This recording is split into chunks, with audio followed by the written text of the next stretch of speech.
Znači, kako možeš da znaš da vjera i predaja nisu falsifikati? Ta tvoja vjera i ta tvoja predaja. Tako što prihvataš da si bespomoćan, ne samo za spasenje, ne samo deklarativno ja sam bespomoćan, nego prihvataš sad ovdje da tvoj karakter i dalje ima problematične stvari. Prihvataš da nisi tako dobar kao što misliš.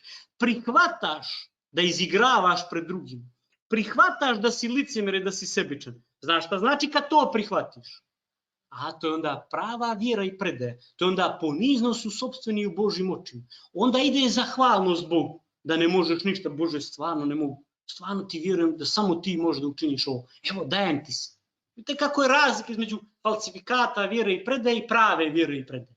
Znači, prava vjera i predaja imaju zahvalnost i duhovnu vrijednost, jer te preobražavaju, mijenjaju osobine, promijene te iznutra, da ne moraš da se pretvaraš. A lažna vjera i predaja ne mijenjaju te iznutra, nego ti počinješ da se pretvaraš, da suzbijaš stvari. Tako da, molim vas, razmišljajte o ovome što smo danas pričali, jer usko je povezano sa svakodnevnim životom i sa tim iskustvom koje treba da imamo hrišćani. Ovo su prepreke, braći i sestre, da hrišćani na kraju dođu i nude Bogu falsifikat vjere i predaje. Neku zakamufliranu vjeru i predaju. A plodovi kakvi su? Pušti s polja šta drugi vide. Ti znaš u Božjem prisustvu šta misliš u glavi o nekome, o sebi, o drugima. Ti najbolje znaš kakve su ti sklonosti.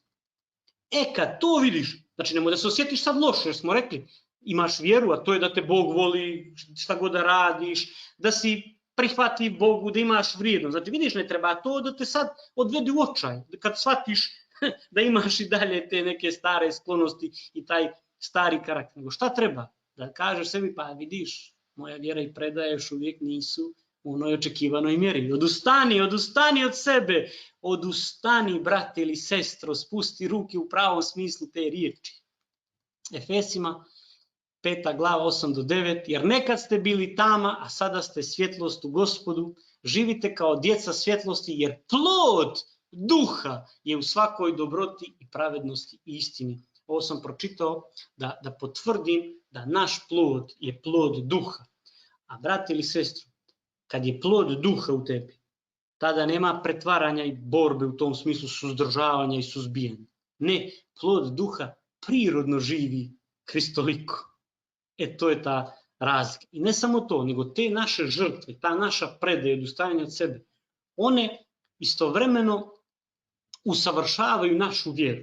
Tako da vjera i predaja su povezane. Što više vjeruješ, što više rasteš u toj vjeri, u toj spoznaji ko si i što si, ti ćeš se više predavati.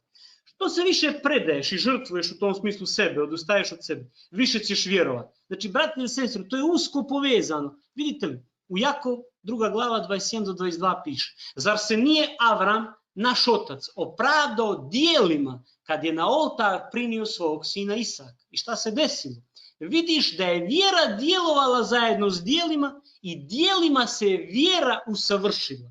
Znači, njegova vjera se usavršila djelima, ali ne djelima zakona i djelima u tvojoj sili, nego žrtvovanjem Isaka. Bog mu je rekao šta da uradi, da žrtvuje sina. Nije mu rekao, nije on to sam odlučio, nije to djelo zakona bilo. I kroz takvu jednu žrtvu, kad je Avram prinio Isaka, to je, brat i sestre, prinošenje sebe, jer on je to volio više od sebe, on Isaka volio više od sebe. To je bilo pravo prinošenje sebe. I kroz to prinošenje sebe, na taj način dajući rođenog sina, njegova vjera se usavršila.